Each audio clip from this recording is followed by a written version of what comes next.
Voilà. Est-ce qu'on peut lever juste nos mains? Seigneur, nous te bénissons et nous te louons pour l'honneur qui nous est fait d'être là avec le roi des rois, hein? Le Seigneur des seigneurs, et quelle responsabilité que d'apporter sa parole, que de la partager ce soir. Et donc on va faire attention à ce qu'on va dire et on va ouvrir nos cœurs pour recevoir ce qui peut-être nous concerne, pour se rapprocher notre cœur du cœur de Dieu. Amen. Amen. Au nom Amen. de Jésus. Alors le titre de ce message, c'est donc la joie du Seigneur est ma force. Moi, j'ai une bénédiction depuis 47 ans. On vient de fêter nos 47 ans de mariage il y a 15 jours. Et c'est de mieux en mieux chaque jour. Amen. Et puis, c'est que j'ai marié une femme joyeuse. Normalement. Normalement. Ouais. Il y a des jours moins, mais en général, c'est une femme joyeuse. Alléluia. Vous savez, la joie, comme elle le disait tout à l'heure, c'est communicatif. Hein? La dépression aussi, c'est communicatif, on doit faire attention. Dans Néhémie 8, nous trouvons... Je voulais juste dire, Allez. voilà, avant qu'on va plus loin, c'est que, mais la joie, c'est quelque chose, je disais tout à l'heure, il est contagieux. On peut le partager, mais ce n'est pas quelque chose qui reste forcément apparente.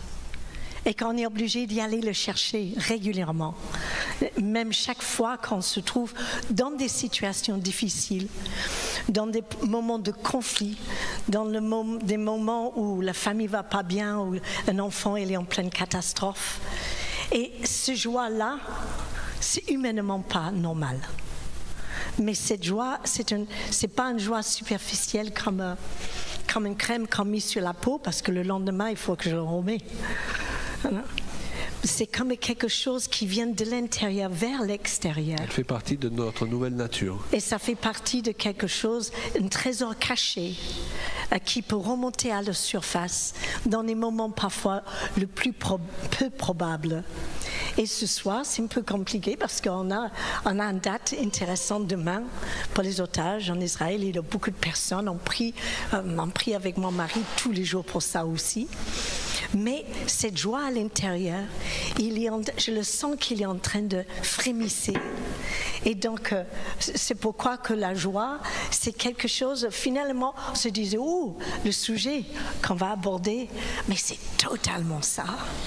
Parce que dans le monde, les gens, ils connaissent des bons moments, ils prennent plaisir. Mais moi, je ne parle pas de la plaisir, je parle d'une joie.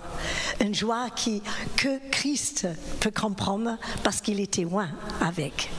Et il a partagé cette onction avec nous. Amen. Mais on va revenir. Je vais revenir. Amen. Okay. Maintenant, vas-y. Je peux y aller? Tu peux. Ah, c'est bon. Dans Néhémie 8, nous trouvons un enseignement formidable quant à la manière de raisonner de Dieu. Vous savez, ce qui est important, c'est d'échanger notre manière de raisonner pour la manière de raisonner de Dieu. Parce que Dieu nous dit que ses pensées sont au-dessus de nos pensées. Parfois, on veut faire changer Dieu de raisonnement, mais c'est à nous de changer les nôtres. On voit ce que Dieu attend de nous, que nous développions pendant notre marche. Et on voit que les Israélites, sous la conduite de Néhémie, reconstruisent la ville de Jérusalem. Et lorsque la muraille fut rebâtie et ses portes posées, Néhémie décréta un jour de rassemblement pour tout le peuple, on peut dire un jour de célébration. Okay. On le voit dans Néhémie 8.1. Alors tout le peuple s'assembla comme un seul homme. Comme c'est important d'être dans l'unité, une église dans l'unité. Il s'assembla sur la place qui est devant la porte des eaux, dont le but de cette journée était d'honorer Dieu et de se réjouir dans sa présence. On amena aussi les livres de la loi et on en lut le contenu au peuple et on lui donnait des explications. Là, j'aimerais bien ouvrir une parenthèse. Vous savez, nous avons tous besoin de lire la Bible, mais il est important de remettre souvent les choses dans leur contexte selon les versets. Parce que le légalisme consiste à utiliser la parole de Dieu pour tuer et pour briser les autres, si je peux dire, au lieu de les libérer, parce qu'elle est mal interprétée. Et là, on voit qu'ils ne lisaient pas seulement, ils expliquaient. Et on vient à l'église pour se faire expliquer, entre autres à l'église, des choses qu'on ne comprend pas obligatoirement lors de notre première lecture ou de notre lecture tout simplement de l'écriture. Il est dit dans le verset 7, Josué et plusieurs autres, et les Lévites, expliquaient la loi au peuple. Et chacun restait à sa place. Ils lisaient distinctement dans le livre de la loi de Dieu, et ils en donnaient le sens pour faire comprendre ce qu'ils avaient lu. C'est pour ça qu'on écrit des livres, c'est qu'il y a tellement de mauvaises interprétations parfois, et que je qualifie de légalistes, qui produisent le résultat contraire à ce que Dieu a prévu que produise sa parole. Il envoie sa parole et les guérit. Donc, lorsqu'une parole, une soi-disant prophétie vous est donnée et vous démonte le moral et vous fait tomber dans la dépression au lieu de vous propulser dans la joie de Dieu, il faut se poser des questions. Parce que parfois, c'est pas parce qu'on est dans l'église qu'on est à l'abri. Amen. Donc il faut savoir recevoir de ceux qui nous apportent vraiment le conseil de Dieu et l'explication juste de sa parole. Alors, à l'écoute de ce qui est écrit dans le livre de la loi, le peuple sent alors sa misère. La misère de ses pères qui n'ont pas gardé les commandements, qui de ce fait se sont retrouvés déportés à Babylone. Et cela les met dans une grande tristesse et on le comprend. Les gens commencent à pleurer de tous les côtés et à être dans la désolation. Rappelez-vous, au départ, c'était un jour de joie. Et chaque fois que vous voulez évoluer avec le Seigneur, que vous voulez aller plus loin, que vous voulez saisir une nouvelle victoire, eh bien, le diable il va essayer de vous faire partir dans la direction contraire. Et cela, c'est un parallèle aussi avec ce qui se passe lorsqu'on entend le message de l'Évangile pour la première fois, qu'on reconnaît ses péchés. Il y a une tristesse qui nous envahit, un sentiment d'impuissance à se sauver par nous-mêmes. Cette tristesse est juste et bonne seulement dans la mesure où elle est passagère. Parce que la tristesse, ce n'est pas un but en soi. Le but en soi, c'est de se retrouver chaque fois dans la présence de Dieu. Et dans la présence de Dieu, la Bible nous dit qu'il y a d'abondantes... Il faut suivre, d'abondante joie. Alléluia. Et à partir de là, dans le peuple, il commence à partir dans la mauvaise direction. Il se laisse s'envahir par une tristesse trop prononcée, le sentiment de ne pas être à la hauteur, d'avoir déçu Dieu. Cette journée de consécration n'est pas loin de virer à un jour de deuil et de déprime. Néhémie et les Lévites disent alors au peuple, ce jour est consacré à l'Éternel, ne soyez pas dans la désolation et dans les larmes. Il y a un temps pour être dans la désolation et dans les larmes. Il y a un temps pour Yom Kippour, il y a un temps pour Sukkot. Et il ne faut pas mélanger les deux. Il leur précise, ne vous affligez pas, car la joie du Seigneur sera votre force. Ma chérie, ne t'afflige pas. Dans ces moments où on a envie de baisser les bras. Car c'est dans ces moments qu'on a le plus besoin de la joie, d'une joie surnaturelle, comme tu l'as dit. Car la joie du Seigneur est notre force. Parfois dans les églises traditionnelles, ce qui a poussé ou repoussé pendant longtemps des gens, c'est la tristesse de ses membres, la tristesse des serments, la solennité étouffante du déroulement. Mais si les signes extérieurs révèlent une plus grande liberté dans certaines autres églises, de nombreux enseignements ne font que conforter les gens dans le fait qu'ils sont de misérables pécheurs et les culpabilisent continuellement. Parce qu'on n'a pas compris qu'on n'est pas là pour amener les gens dans la tristesse et les laisser là. La tristesse doit être passagère et il faut les mener par nos prédications, par nos prophéties, par nos encouragements, nos exhortations, et il faut les mener plus loin. Dieu a cette capacité de changer nos tristesses en cris de joie. Je me suis trouvée dans des situations parfois vraiment compliquées. Et j'étais en train de supplier Dieu pour quelque chose. C'était un problème dans la famille.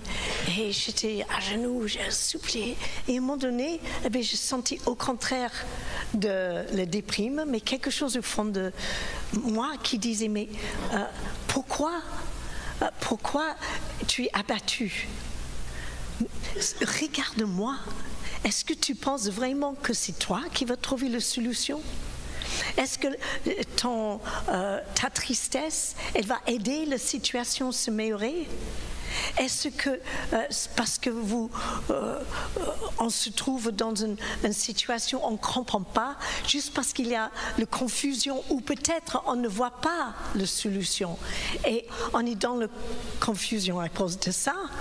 Mais est-ce que même ça, c'est une raison de perdre notre espérance et notre confiance en celui qui nous fortifie, en celui qui est la solution? Parfois, je me dis, mais là, je suis devant, je fais ça ou je fais ça. Qu'est-ce que je fais? Attends, j'ai 2 choix là. Et le Seigneur m'a dit, non, tu as un troisième, c'est moi. Ça, c'était le dernier. Voilà, il y a quelques mois, j'étais dans cette situation. Et le Seigneur, il dit, mais cherche la troisième solution. La troisième solution. Tu es ma solution, Seigneur. Tu es notre réponse. Tu es celui qui va révéler en son temps la façon de s'en sortir. Et à cause du fait que tu crois en nous, et tu crois dans la foi qui sort de notre bouche, je ne vais plus me situer comme une victime et je ne vais pas me situer comme un vainqueur, un vaincu. Astuce. Je ne vais plus me situer comme un vaincu, mais comme un vainqueur. Avec nous, l'avantage, c'est que vous avez aussi des bruitages. Mais je me dis, mais je ne sens rien. Mon corps, il est en tremblement, j'arrive pas à manger, je me sens si lourd à cause de cette situation. Oui, en 2021, j'ai passé par un cancer, donc oui, ça il a aussi, fallu que tu gères certaines choses dans ta tête et qu'on gère. Mais en fait, l'exemple que je donne ici, c'était un autre, mais là aussi. Mais on passe tous par des moments comme ça, ne me dis pas le contraire. Mais est-ce que par la foi, nous pouvons se mettre en marche et se mettre debout et de dire, Dieu, je te fais confiance et je veux ressortir, je vais reconfronter cette situation et je ne sais pas comment, mais je n'attends pas d'avoir la réponse, j'attends d'avoir ton approbation que tu es avec moi. Même si je marche dans la vallée de l'ombre, vous connaissez bien, mais le fait que tu es avec moi, je m'accroche à ton bâton. Et à cause de ce bâton, j'arrive à me tenir debout quand j'ai envie de m'effondrer. Et c'est à cause de cela que nous avons la victoire. Amen. Alléluia. Et quand on arrive un jour, d'un coup, on est « Waouh, ça y est, c'est passé. L'orage est passé. » Alléluia. Cette joie, il est là pour nous montrer que nous ne sommes pas que des êtres terrestres, avec que des sentiments et un effet charnel à surmonter, mais nous sommes des êtres célestes. Nous sommes des enfants de Dieu. On est devenus une autre créature par la grâce de Jésus-Christ. Un jour, on revêtira un corps semblable au corps qu'avait Jésus lorsqu'il est ressuscité. Amen. Là, on n'aura même plus besoin de marcher par la foi. Mais ça va être un peu renouvelé, nos émotions, tout ça. Ouais. Laurent, il vient avec moi au ciel, alors non, merci. Donc, après que la loi fut lue au peuple et qu'il commença à se laisser aller à la tristesse, il semble qu'il ne fut pas évident d'arrêter cet élan. Alors on n'est pas en train de dire qu'il ne faut jamais être dans la tristesse. La tristesse, c'est un état normal. Simplement qu'il ne faut pas être envahi par la tristesse, parce que la tristesse, au bout d'un moment, lorsqu'elle est constante, elle produit la dépression. Et ça se répercute dans notre corps. Il semble qu'il ne fut pas évident d'arrêter cet élan. C'est comme un fleuve de négativisme à qui les écluses avaient été ouvertes. Parfois, on a juste dans notre église 2 ou 3 personnes qui parlent sur tout le monde et ça crée une ambiance déplorable. La Bible dit que les Lévites calmaient tout le peuple en disant « Taisez-vous, car ce jour est saint, ne vous affligez pas !» Et c'est ce que beaucoup de gens et de prédicateurs auraient dû faire, peut-être au lieu de culpabiliser continuellement les autres, se calmer, se taire. Il y a des gens qui, il faut oser dire, qui viennent toujours nous trouver en disant « J'ai une parole de Dieu pour toi, j'ai une parole de Dieu pour toi !» Et ça ne correspond jamais à rien. Ça n'en avait pas sur Strasbourg. Nous en avons quelques-uns sur Toulon. Il faut savoir leur dire, bon, calme-toi. Et il faut ajouter, et tais-toi. Souvent, on n'a pas osé le dire à ces gens. Vous savez, la Bible dit celui qui prophétise, il exhorte, il console, c'est-à-dire, ce mot signifie en grec tirer vers le haut. Il nous tire vers le haut.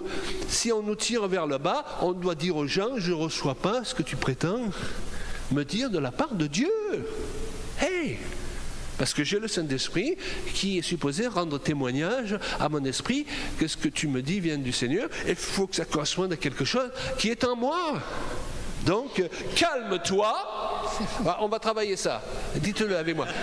Calme-toi. Calme-toi, allez-y. Oh. Calme-toi. Et tais-toi. Allez, oh, et toi. C'est difficile à dire ça quand même. Et pourtant, il faut. Il faut travailler ça parce que parfois on est trop gentil. Et vous savez, les gens qui veulent abuser des autres, même dans l'église, ils cherchent les gens les plus gentils souvent.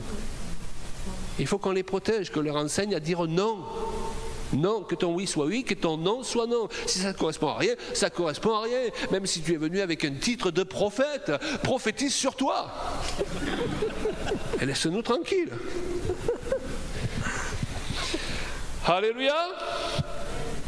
Alors nous ne nions pas ici qu'il y a un temps pour la repentance, un temps pour pleurer, un temps pour être dans la tristesse. La Bible dit pleurez avec ceux qui pleurent, soyez dans la joie avec ceux qui sont dans la joie, n'est-ce pas? Mais l'idée que nous développons ici, c'est de ne pas se laisser emporter par ces états de tristesse. Le message de l'Évangile ne doit pas nous plonger que dans des états occasionnels, donc je dirais de tristesse, pas dans un état continuel de tristesse.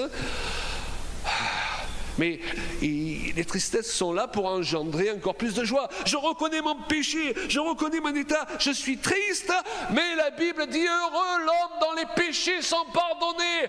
Oh! Il ne faut pas que je reste au stade de la repentance. Une fois que j'ai accompli ma repentance, je me propulse dans une autre dimension. Alléluia. Amen, amen. Et la joie est avant tout un don de Dieu indissociable du message de l'Évangile.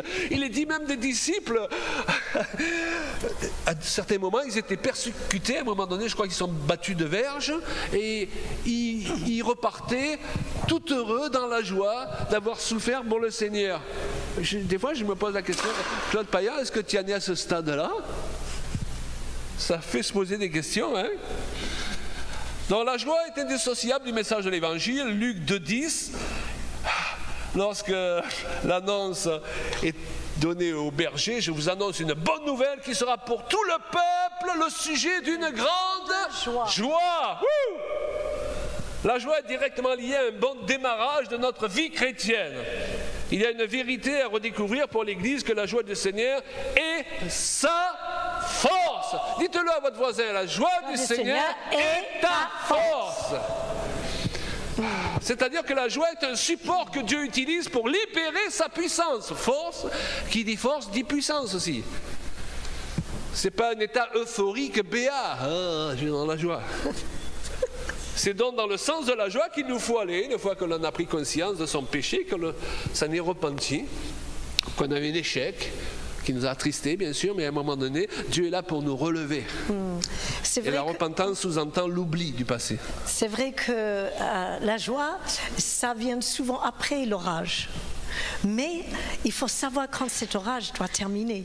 Parfois les choses sont déjà loin de nous, mais on entretient cette mentalité de post-souffrance et ça peut devenir même un style de vie.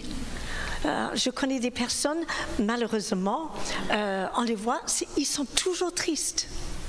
Ils sont toujours mélancoliques d'un temps passé où ils souffraient vraiment pour quelque chose. I don't know, je ne comprends pas trop cette mentalité-là, mais je sais qu'à un moment donné, j'ai décidé que ça y est, le temps est fini. Maintenant, il faut que je me lève et que j'avance.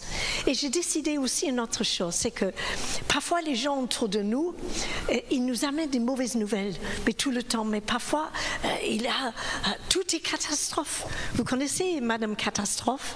Voilà. Ça va, Madame? Oui, oh, mais vous savez, oh, c'est la catastrophe. Il y en a qu'à Toulon, ici. Oh, c'est la catastrophe. Hein?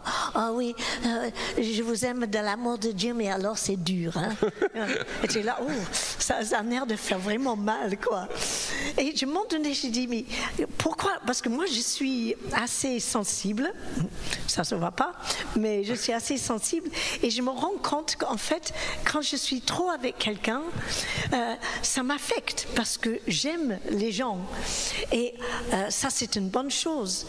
Mais le Seigneur, il m'avait révélé une chose, c'est qu'il m'a dit, mais Julia, ta joie, c'est ta joie. Et que c'est ton héritage, tant qu'enfant de Dieu. Il ne laisse personne ni rien te l'enlever. Tu peux passer par des moments compliqués, mais c'est qu'un passage. Mais mon vraie identité, c'est enfant de Dieu. Et après tout, dans un monde rempli de catastrophes, on a bien besoin de quelques-uns dans la joie. Hein? Mais ce n'est pas une joie utopique, comme Claudie disait, ok, redescends. Non, c'est plutôt quelqu'un qui a les pieds sur terre, mais qui capte quand même des choses célestes, Amen. Qui renouvellent, qui amènent la vie, et c'est comme de l'eau fraîche dans cette eau stagnée. Et à fur et à mesure qu'on le remplit, eh bien, ça ne devient pas tout de suite autre chose. Mais par la force de recevoir, Seigneur, abreuve-moi tous les jours. Rappelle-moi qui je suis en toi. Quel est mon message? Est-ce que mon message, c'est catastrophe? Est-ce que mon message, c'est le déprime? Est-ce que mon message, c'est l'espoir? C'est la joie de vivre. C'est d'être des vainqueurs et pas des vaincus. Et beaucoup dépend de nous, et de notre choix de vie. Et aussi d'analyser, on n'a pas tous le même message. Mais je sais que beaucoup d'entre vous, vous avez été appelés par le Seigneur d'amener la vie et pas la mort, d'amener l'espoir et pas le désespoir, Amen. De parler parfois contraire à la tendance, que ce que tout le monde dit. Et en France, on a besoin de quelqu'un de positif là. Hein? On a besoin quand même. J'ai rencontré une voisine l'autre jour, elle n'est pas convertie et tout ça, mais elle disait, non mais moi j'ai l'espoir dans l'avenir. Je dis, oh, c'est bizarre, dans l'église, chez nous, on n'a pas d'espoir dans l'avenir. Et je dis, mais et elle m'a communiqué, mais ça va y aller. Ça va y aller. Et je disais, waouh, je vais la garder en amie parce qu'elle a déjà l'Esprit de Dieu sur Amen. elle. Alléluia. Mais c'est quand même triste d'arriver à l'église et de trouver ces personnes qui boivent de noir et qui voient catastrophe tout le temps. C'est de pas de dénier les situations, d'accord? Mais c'est quand même de dire, tant que Dieu, il est sur son trône et il règne, alléluia, ça va y aller. Et on va s'en sortir. Ça ne veut pas dire qu'il ne va pas avoir des épreuves, mais ça veut dire qu'on va s'en sortir. Amen. Ça veut dire que Dieu il va nous libérer, il va nous affranchir chaque fois et qu'on va arriver jusqu'au bout de le chemin qui était destiné pour chacun de nous. Et on va être peut-être de plus en plus vieux ou vieille, mais on va mûrir bien. Oui. Alléluia. On ne va pas devenir un vieux je ne sais pas, aigri qui maudit et qui méprise les gens, mais qui a un espoir en disant, oh, le Seigneur il va revenir bientôt. Alléluia. Moi je vais être un comme ça. Alléluia. Alléluia. Alléluia. Alors, vous voyez, nous on a atteint un certain âge déjà. Non, moi j'ai non. eu 70 ans il n'y a pas longtemps. Donc quoi que... Mais j'ai 40 ans dans ma tête. Et ce qui est important, c'est l'âge que vous avez dans votre tête. Hein? Parce qu'il y a des jeunes, ils ont 20 ans en âge normal, mais dans leur tête, ils ont 80 ans, 90 ans. Hein?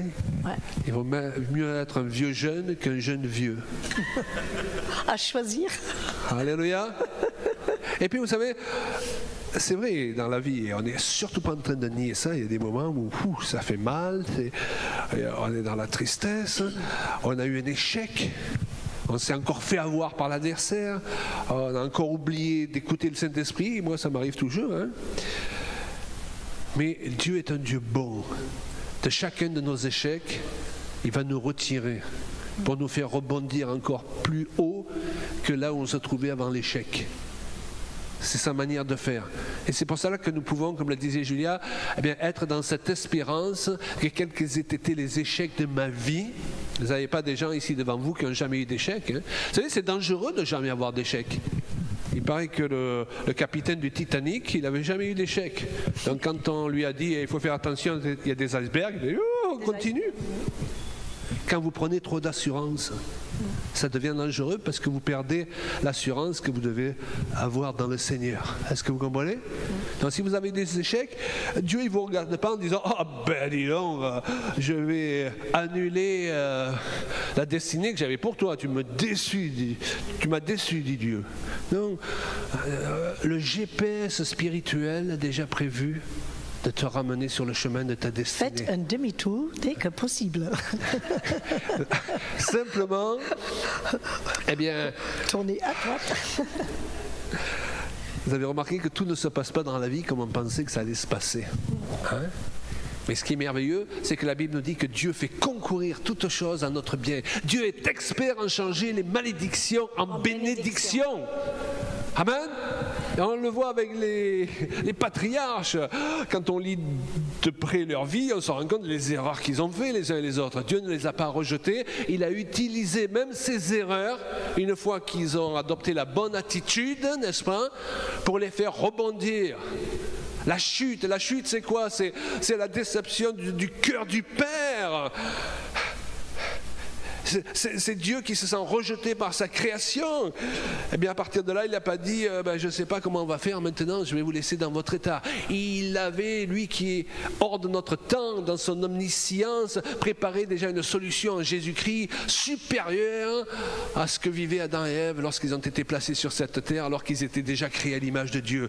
Lorsque vous êtes recréés par la nouvelle naissance en Jésus-Christ, vous devenez un être qui appartient à une catégorie à laquelle n'a pas appartenu Adam même lorsqu'il a été créé. C'est pour ça que Jésus-Christ était le premier-né d'une nouvelle catégorie. Est-ce que vous comprenez? Nous sommes encore plus créés à l'image de Dieu que l'était Adam. Donc Dieu, il ne se fait pas avoir par le diable. Même lorsque le diable il fait quelque chose, Dieu il va l'utiliser pour te faire rebondir. Et si tu es rentré dans ce lieu et tu es attristé à cause de ce que le diable t'a fait, on sait, il y a des moments dans la vie, on perd même goût à la vie si on se laisse aller. Mais nous avons une raison d'être dans la joie, c'est que notre Dieu, il a déjà prévu la solution. Avant même que ton échec il arrive, avant même que ton divorce il arrive, avant même que ces choses qui t'ont blessé au plus profond de toi arrivent, lui, dans son omniscience, il a déjà prévu une solution pour te faire rebondir vers mieux que ce que tu as perdu. Un jour tu diras, mais heureusement qu'il m'a quitté, dis donc. Parce que la personne que Dieu m'a fait rencontrer, elle sait s'occuper de moi. Elle sait m'aimer comme j'ai besoin d'être aimé. Amen. Donc ça ne sert à rien de vivre avec les regrets du passé. On ne peut pas changer le passé. Par contre, on peut tirer enseignement de ce que la parole nous dit pour semer dans le présent des graines nouvelles, des graines positives dans le bon sens du terme, pour avoir un meilleur futur. Ah, c'est pas mal comme phrase ça, hein? Oui. Ah ouais. Je crois que je le ressors pendant la tournée. Allez. dont le peuple hébreu a failli faire foirer la journée de réjouissance que Dieu avait prévue pour son peuple. Mais Néhémie exhorta celui-ci à ne pas se laisser aller dans la direction de la tristesse et du découragement. Donc il y avait un effort de sa volonté pour refuser d'aller dans cette direction et pour prendre, selon l'exhortation de Néhémie, une autre direction. Et là, je voudrais ouvrir une parenthèse pour vous dire ce que la Bible emploie aussi, veut dire, excusez-moi, lorsqu'elle emploie l'expression « la joie du Seigneur sera votre force ». J'avais commencé à prêcher ce message et un jour je suis tombé sur quelqu'un qui connaissait bien le sens de l'hébreu et il m'a expliqué qu'en fait, le sens premier de l'hébreu, c'est pas que ma joie va être ma force, suivez-moi, c'est la joie que Dieu a. Et parce qu'il est dans la joie, après bien sûr qu'il déverse sa joie en moi, est-ce que vous comprenez? Mais parfois, nous faisons fausse route parce que nous cherchons simplement à être bénis, à être dans la joie, moi. Ben, même si tu as eu une mauvaise semaine, tu viens à l'église pour louer qui? Pour louer Dieu. Tu viens pas pour toi avant tout, tu viens là pour que Papa Dieu soit dans la joie. La joie du Seigneur, la joie qu'a le Seigneur, la joie que je procure au Seigneur. Ah, c'est une nuance qui est quand même assez importante, vous êtes d'accord avec moi? sera ma force. Et bien sûr, après, c'est ma joie, mais ce n'est pas la joie charnelle. C'est la joie qui m'est communiquée parce que Papa Dieu est dans la joie. Donc ma première priorité, ce n'est pas d'essayer de régler tous mes problèmes, c'est de chercher dans n'importe quelle situation à ce que Papa Dieu soit dans la joie. C'est pourquoi la Bible dit « Je m'écris loué sur l'Éternel et je suis délivré de tous mes ennemis. » Mais à l'instant où je m'écris loué sur l'Éternel, si je lis bien le texte, je suis entouré de tous mes ennemis, donc de mes problèmes. Donc j'attends pas d'être délivré de tous mes ennemis pour m'écrier loué sur l'Éternel. Parfois j'ai envie de dire « Aïe aïe aïe Seigneur, pourquoi tu as permis ça ?» Mais au lieu d'aller dans cette direction, je dis Seigneur, je n'ai pas tout compris. Et d'ailleurs, vous avez tous remarqué que si on attend de tout comprendre pour relever la tête dans la vie, si on attend d'avoir toutes les réponses à tous les pourquoi, 20 ans après, on est encore là. Moi, c'était en juillet, je me suis retrouvé avec une névrite vestibulaire. Et j'avais des vertiges, j'arrivais plus à tenir debout. Et ça, c'était dans une église juste avant de prêcher. Si bien que j'ai dû sortir de l'église en me tenant à mon épouse, c'est elle qui a dû assumer la réunion toute seule. Et je suis rentré, j'ai pas compris. Aujourd'hui, je sais que Dieu m'avait dit de rentrer dans une nouvelle saison, qu'on rentrait dans cette nouvelle saison. Mais quand vous rentrez dans une nouvelle saison, le diable veut faire avorter ses plans. Est-ce que vous comprenez? Faisons attention de ne pas être toujours de ces chrétiens lorsqu'il arrive quelque chose qui disent « Ah oui, mais c'est parce que Dieu veut te parler. » Ah ben oui, tu as un cancer parce que Dieu veut te parler. Ah ben dis donc. Tu t'es cassé une jambe parce que Dieu veut te parler. Ben il a d'autres moyens quand même pour te parler, non? Mais il est vrai qu'une fois qu'une chose est arrivée, Dieu va l'utiliser pour nous parler. Mais ce n'est pas le même raisonnement, est-ce que vous comprenez? Une fois que nous sommes dans une situation, Dieu va nous aider à en tirer le meilleur. Et ce qui m'a permis d'ailleurs d'être immobilisé pendant un moment et de finir le livre là, qui était dans mon ordinateur depuis plusieurs années que je n'arrivais pas à finir. Parce qu'il y avait un enjeu aussi. Ah, tout concorde bien pour ceux qui aiment le Seigneur. Il y a un peu d'obéissance quand même, dans le sens que quand on a vécu quelque chose, est-ce qu'on va utiliser cette épreuve de nous bloquer, de nous réduire, ou est-ce qu'on va l'utiliser pour nous projeter vers des nouvelles choses? Et parfois, il faut changer. On n'aime pas changer. On aime nos habitudes. On aime notre confort. Moi, j'aime bien. J'ai plein de choses dans ma maison. Ah, ça c'était ça, qui me rappelle des choses que j'ai vécues. Mais je sais que quand le Seigneur il dit lève-toi et avance, eh bien, est-ce que je serai capable à tout laisser derrière moi? De toute façon, on va tout laisser derrière nous, hein? Un jour tôt ou tard. Mais il y a des moments parfois où la vie nous fracasse, c'est vrai. Mais ce n'est pas autant, c'est pas le nombre de fois. En fait, c'est comment on va utiliser l'épreuve pour rebondir. Et moi, j'ai dit, comment on va se réinventer? Parfois, on ne peut pas retourner en arrière. Les choses, c'est fini. Alors, est-ce qu'on est capable d'entrer dans une nouvelle saison qu'on n'avait pas prévu? Avec de nouveaux repères. Des nouveaux repères, des nouvelles amies, des personnes que peut-être le Seigneur nous appelle de travailler avec des gens qu'on n'a jamais voulu travailler avec, je ne sais pas.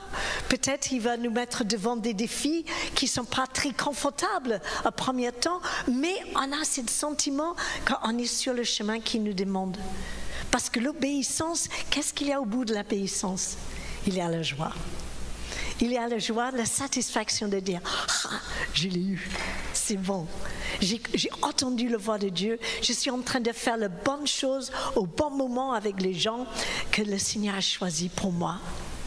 Alléluia. Le Seigneur, il nous donne cette force. On a une force extraordinaire qu'on n'imagine même pas.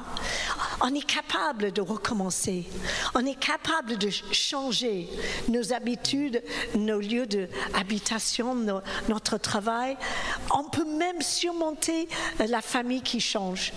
Et tout ça pour la gloire de Dieu, parce que la joie du Seigneur, il est à l'intérieur de nous. Et ne dépend pas de ce qu'on vit.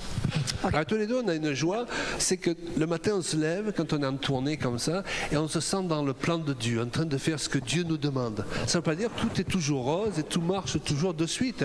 Vous savez que pour cette tournée, et on ne va pas tarder à terminer, pour cette tournée, nous sommes partis jeudi, n'est-ce pas? Et puis, j'ai cru que ma femme avait mis les guitares dans la voiture, et elle a cru que j'avais mis les guitares dans la voiture. Et nous nous retrouvons à Lichtenberg, on est comme ça? Oh, j'ai réussi. Et on installe tout. On avait même mené un peu de sono parce qu'il n'en avait pas, nos amis qui nous invitaient. Les pieds, les micros, tout est prêt. C'était ça, je me dis, mais j'ai pas vu les guitares dans la voiture.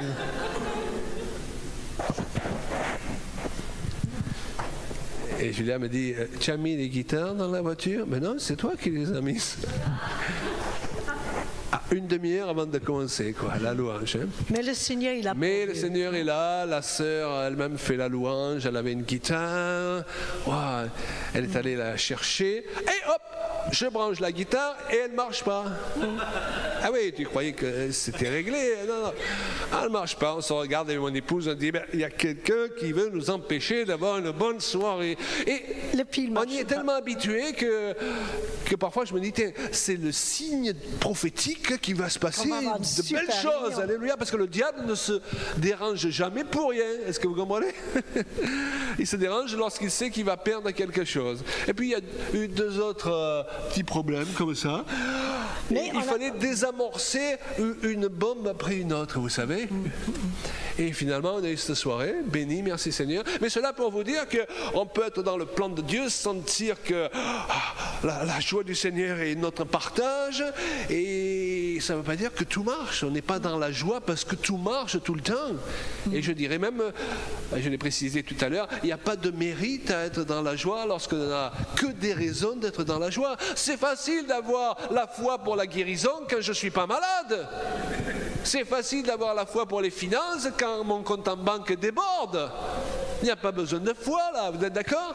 Dans la foi a le mérite d'exister, d'être libérée lorsqu'elle est confrontée à l'adversité.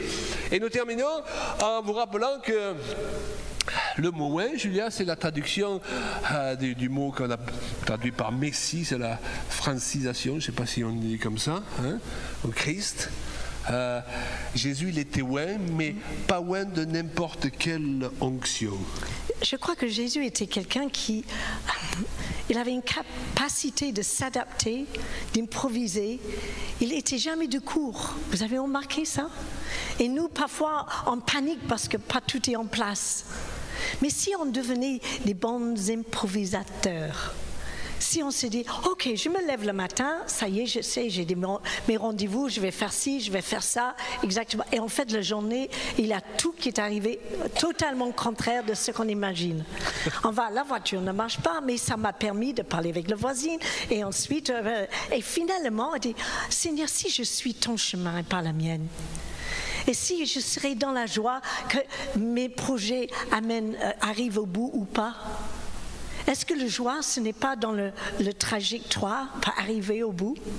Est-ce que le voyage ne vaut pas la peine, même si on fait un grand détour ou pas? Le Seigneur, il veut nous utiliser chaque instant, à chaque journée. Ne vous laissez pas être volé de votre onction de joie de laquelle Jésus était loin. Parce que Jésus, il y a un passage dans la Bible où il dit, et Jésus, il tressaillit de joie. Alors, ce mot tressaillir, Claude, il a regardé dans la définition, et en fait, tressaillir, ça veut dire wouhou, c'est de pivoter sur soi-même avec allégresse. Bien sûr, ça me plaît un peu. Mais, ça va bien avec le personnage. Donc. Mais quand je réalise que autant que Jésus était le personnage le plus tragique dans son histoire et de ce qu'il a souffert, il était aussi, malgré tout ça, rempli de joie parce qu'il était sûr de qui il était. Ouais, d'une huile. De joie. De joie. Parce qu'il obéit à son Père et il connaissait son Père. Il n'était pas confus dans son identité. Et je crois que quand on est sûr de qui on est en Christ, de pourquoi on est là, et que même si le chemin n'est pas facile, même si ce qu'il demande de nous n'est pas facile, mais j'ai la joie. Pourquoi? Parce que c'est la volonté de Dieu qui s'accomplit dans ma vie. Amen. Si vous voulez vraiment ressentir une joie profonde, pas une joie passagère, mais une joie qui demeure tous les jours, à travers les jours tristes, à travers les jours agréables, eh bien, entrez dans la vraie volonté de Dieu pour votre vie. Cherchez sa face et marchez pas à pas tous les jours, mais n'impose pas trop de conditions à Dieu en disant, OK, aujourd'hui, Seigneur, on va faire ça et ça et ça, parce que vous allez être déçus par la fin de journée. Mais si on se lève et dire, Seigneur, ton serviteur écoute, ta servante veut faire ta volonté. Il faut bien avoir un agenda avec des choses marquées. J'ai des rendez-vous, etc. Mais on ne sait jamais qui on va croiser sur le chemin. Ne soyez pas trop prise dans votre agenda que vous n'avez pas le temps d'écouter le Saint-Esprit qui te dit, passe 10 minutes, parler avec celui-ci. Tournez à droite au lieu de passer à l'autre boulangerie aujourd'hui, parce qu'on ne sait pas ce que Dieu a préparé. Et moi, quand je me réveille parfois le matin, c'est un peu comme une chasse au trésor. Oh Dieu, qu'est-ce que tu vas faire aujourd'hui? Qui je vais rencontrer? Qui je vais pouvoir parler de toi? Qu'est-ce que tu veux me dire dans ma vie? Comment je vais passer de heure en heure et d'arriver à la fin de journée sans être déçu de la vie ou de moi-même? Eh bien, Seigneur, j'ai mis ma confiance en toi. Je ne serai jamais déçu. Tu es mon espérance, tu es ma confiance. Amen. Je mets mon espoir en toi. Tu es ma joie et je laisserai personne ni aucune situation l'enlève. Alléluia. Même l'ombre de la mort ne peut pas enlever ma joie parce qu'un jour je serai avec toi. Amen. Au nom de Jésus. Amen. Amen. Voilà, on va juste prier d'une manière générale. On aurait pu prier pour chaque personne, mais ça ne s'y prête pas ce soir. Mais on va prier pour que... Écoutez, voilà la prière qui me vient à cet instant. Je veux prier pour que vous viviez à la suite de ce message, parce que Dieu est là pour confirmer sa parole, mais il ne confirme pas spécialement Claude et Julia Payan, il confirme sa parole, que vous ayez une visitation de Dieu dans les heures qui suivent, de sa joie. Peut-être dans votre lit, ça peut être sous une forme ou une autre, amen. Une visitation surnaturelle. Vous croyez au surnaturel? Bien sûr, hein, c'est pour ça que vous êtes là. Donc, que Dieu vous donne un toucher de sa part, par le Saint-Esprit, juste pour confirmer ce que nous avons prêché, parce que nous, on ne peut pas le confirmer, c'est lui qui confirme sa parole. D'accord? Et moi, on va se mettre d'accord ensemble. Et on va prier aussi que s'il y a des personnes ici, que vous avez par mégarde laissé partir votre joie, ou quelqu'un a pris votre joie, ou la situation était trop dure, eh bien, je prie que le Saint-Esprit, ce soir, Amen. Il va vous redonner la joie. Amen. Une joie, c'est comme une plante, on l'arrose, et on le cultive, et on fait un choix dans ma tête, je refuse de finir ma vie triste et accablée. Je vais finir ma vie en extase et en émerveillement que chaque jour c'est un cadeau de Dieu. Amen. Alléluia. Donc je veux prier pour ça. C'est l'apôtre Paul, il dit à Timothée, ranime la flamme du don. Donc ça ne veut pas dire qu'on a perdu. Parfois on a l'impression qu'on a perdu la joie, on a perdu. Non, on ne peut pas la perdre parce que ça fait partie de notre nouvelle identité. Est-ce que vous comprenez? Maintenant on la sent plus.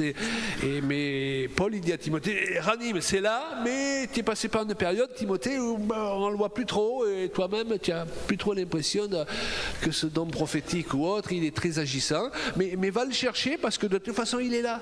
Quand vous montez dans une voiture, la joie ne peut pas rester dehors parce que la joie fait partie de votre nature. Et vous pouvez aller la chercher régulièrement avec l'aide du Saint-Esprit. Amen. Amen. Seigneur, nous prions dans le nom précieux de Jésus-Christ. On va lever les mains si vous voulez. Alléluia.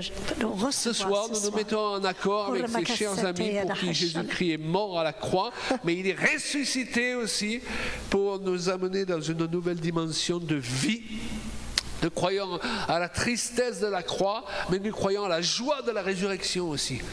Et nous croyons que si plusieurs personnes sont venues, particulièrement ce soir, confrontées à une épreuve qui les a blessés, meurtris, humiliés, nous savons à quel point l'adversaire est vicieux, méchant. Eh bien, Seigneur, te demandons de ranimer le feu de la joie du Saint-Esprit. Nous te demandons aussi de ranimer en chacun de nous le désir avant tout que Papa Dieu soit dans la joie, dans nos actes de chaque jour, avant de chercher nos intérêts à nous, que nous cherchions qu'est-ce que Dieu veut que nous fassions pour lui être agréable, pour qu'il soit dans la joie. Et nous savons une chose, Seigneur, c'est que cette joie, toi qui es un Dieu qui donne, tu vas la faire couler sur nous. Et dans ces temps, tu veux faire couler ta joie en abondance. Quel que soit l'âge que nous avons, quelles que soient les expériences, bonnes ou mauvaises que nous avons eues, nous savons, Seigneur, que tu aimes ton peuple et que tu as pour lui quelque chose de plus dans ces temps. Et si nous sommes encore là les uns et les autres, c'est pas pour passer à côté de ça. Alléluia. Et nous le voulons, Seigneur. Je m'accorde qu'il en soit ainsi dans le nom précieux de Jésus. Alléluia. Et simplement, je vais prier simplement que les chaînes de la tristesse et du deuil partent maintenant au nom de Jésus, qu'ils soient brisés et que la joie de la nouvelle naissance, la joie d'appartenir à Jésus, la joie d'être ébloui par lui, la joie d'être émerveillé par la création autour de vous, revient maintenant dans votre vie. Il y a plusieurs personnes ici, vous étiez vraiment des jeunes personnes, des enfants qui rigolaient, qui avaient vraiment envie de vivre. Et cette vie, vous avez brisé, l'ennemi a réussi à infiltrer la tristesse dans votre vie, mais vous avez le droit de le saisir maintenant parce que c'est votre héritage. Alors Seigneur, maintenant viens dans le cœur et ranime la flamme de la joie de te servir, que la musique et la lumière rentrent dans ces cœurs qui étaient noircis un peu, mais pour peu de temps, Seigneur, parce que tu veux libérer et tu veux restaurer ton peuple, parce que ce monde a besoin de chacun de nous, chacun de toi, de tes enfants, pour amener un évangile et une bonne nouvelle, Seigneur. Merci parce que tu vas sauver encore à travers nous, et notre joie va être communicative et va attirer le monde vers le Seigneur. Alléluia. Merci Seigneur, au nom de Jésus, pour chacune et chacun ici ce soir. Que ton nom soit béni. Merci pour ta joie.